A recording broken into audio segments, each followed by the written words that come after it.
800 mm की pipe हम 900 mm dia pipe के अंदर हम पुश कर रहे थे और वो करीबन 21 मीटर 900 mm डाया की पाइप पहले से मौजूद थी। तो 800 mm की पाइप भी हमने 21 मीटर तक प्लेस कर दी, पुश कर दिया। उसके बाद हमारी ड्रिलिंग ऑगर मशीन द्वारा वो शुरुआत हमने की रात को करीबन 12:45 बजे और 12:45 12:45 बजे। और अब तक ये मुझे बेहद खुशी है ये आप लोग से शेयर करते हुए कि 3 और पाइप जिसका मतलब है करीब और 18 मीटर, तो 21 प्लस 18 39 मीटर हमारी ड्रिलिंग हो चुकी है और हमने पाइप भी 800 mm का उसमें प्लेस कर दिया है। ये हमारे लिए काफ़ी खुशी की बात है कि हम और तेज़ी से आगे बढ़ रहे हैं। लेकिन जैसे कि मैंने कल भी आप लोग से कहा था कि जब तक कि हम 45-50 मीटर तक ना पहुंचे तब तक हम उस मजबूती से शायद ना बोल पाए। तो शाम या रात्रि को हम जो आपसे फिर आएंगे, मिलेंगे, बात करेंगे, हम जो भी शेयर करेंगे बुलेटिन आपसे, उम्मीद रखिए, प्रार्थना कीजिए कि जिस तेज़ी से हमने ये 3 पाइप हमने डाली वैसे नेक्स्ट भी और 2-3 पाइप इसी तेज़ी से निकल जाए। दूसरी एक बात है कि हम दूसरे साइड से भी, बारकोट साइड से भी हम हॉरिजॉन्टल ड्रिलिंग कर रहे हैं।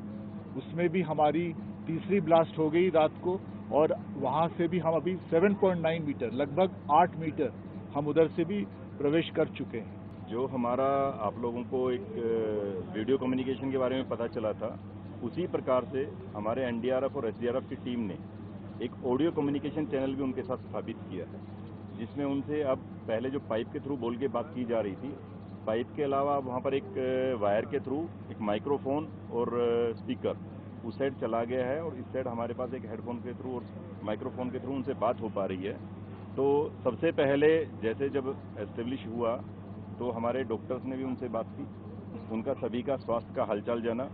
तो जो भी 1-2 मेडिसिन की रिक्वायरमेंट उनके द्वारा और बताया गया तो उसके अनुसार उनको पहुंचाई गई। जैसे थोड़ा 1-2 कॉन्स्टिपेशन क्योंकि इतने दिन से खाने में कम खा पा रहे थे तो कॉन्स्टिपेशन का था, तो वो तत्काल उनको पहुंचाया गया।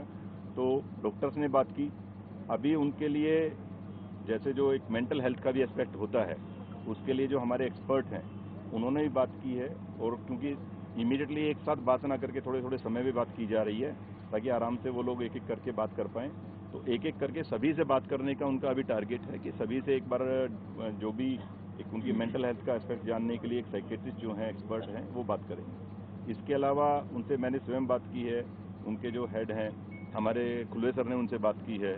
तो उनका काफ़ी अच्छे वो मोटिवेटेड हैं, काफ़ी इस समय अपने इस रेस्क्यू अभियान के बारे में जानकर उनमें थोड़ा उत्साह भी बना है जब से पाइप डाला है।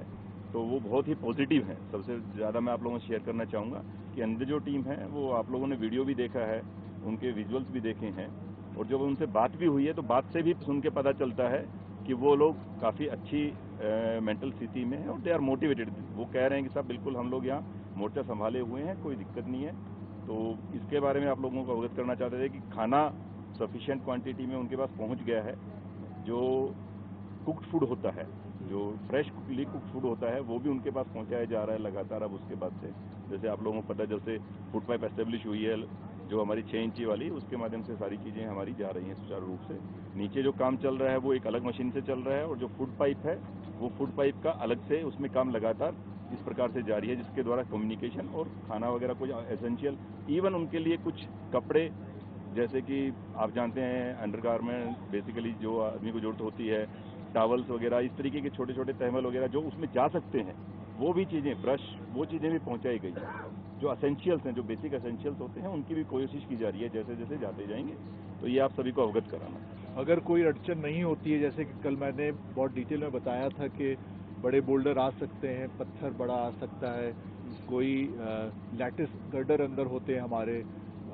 आप लोग को ये भी मैं बता दूं, एक आयरन रॉड भी मग के साथ, मतलब मलबा के साथ जो मशीन काट के फेंकता है, उसके साथ एक बड़ा सा आयरन रॉड भी आया।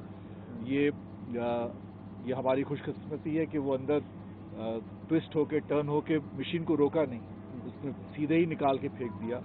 तो बड़ी सारी अड़चनें आ सकती है, लेकिन अगर ना आए, और उम्मीद करते हैं कि अगले देर रात्रि तक या कल सवेरे सवेरे कुछ अच्छी खबर हम सबको मिले और हम सब जो हम अपनी मेहनत इतनी की है, सबने इतनी सब्र से इतने दिन अभी गुजारे काटे हैं, ये खुशी का मौका जल्द से जल्द देखने को मिला। इसमें सर 18 मीटर की जो हमारी प्रोग्रेस हुई है, एग्जैक्ट इसमें कितना टाइम लगा है? क्या पहले के मुकाबले अब जो हमारी स्पीड है वो इम्प्रूव हुई है, इंक्रीज हुई है? देखिए, जो पाइप जो पुश किया जाता है या ऑगर जो ड्रिलिंग करता है उसमें ज़्यादा समय नहीं लगता है। समय लगता है कि जब आप एक 6 मीटर का पाइप अंदर डालें, फिर उसके बाद पिछले वाली जो पाइप गई आगे उसके साथ वेल्डिंग करना होता है अगली पाइप को, उसमें सबसे ज़्यादा समय लगता है। और वेल्डिंग सबसे ज़रूरी है, सबसे ध्यान से करना है, क्योंकि वेल्डिंग को कम से कम पाइप की मजबूती या उससे ज़्यादा मजबूती देना है, क्योंकि वो एक वीक पॉइंट हो सकता है। तो 4-5 घंटे उसमें लगते थे पहले, वो हमने अभी 3-3.5 घंटे तक लाया है। तो अगर भी 3 पाइप और चाहिए तो वो वही सिर्फ 12-15 घंटे हो गए। फिर देखते हैं अब आगे 15 घंटे। जितना और जाना है अभी, जितना बचा हुआ है। हमने 39 मीटर जैसे हमने बोला अब हम कर लिए हैं। तो हमारा जो भी अंदाज है, अनुमान है, जैसे फूड पाइप भी हमने पहले भेजा है, तो 57 मीटर तक हमें उम्मीद है कि हम ब्रेक थ्रू कर पाएं। तो 18 और मीटर की बात है, 18 और मीटर की कितनी पाइप हो गई है? और दूसरा ये पूछना चाहता हूँ, ये टेलीस्कोपिक मेथड थोड़ा एक बार एक्सप्लेन करने के लिए 900 के अंदर 800 mm की जरूरत कैसे है? जी, कल भी मैंने ये बात बताया था। तो एक जो साइज होता है, जैसे ये 900 mm का डाया है, वो करीबन 20 मीटर तक गया, लेकिन अगर उसमें उतना ज़्यादा प्रेशर, जितना भी ज़्यादा प्रेशर आप डालो, अगर आगे जाने में और प्रेशर वो मांगता है तो मशीन में उतनी ताकत होनी चाहिए।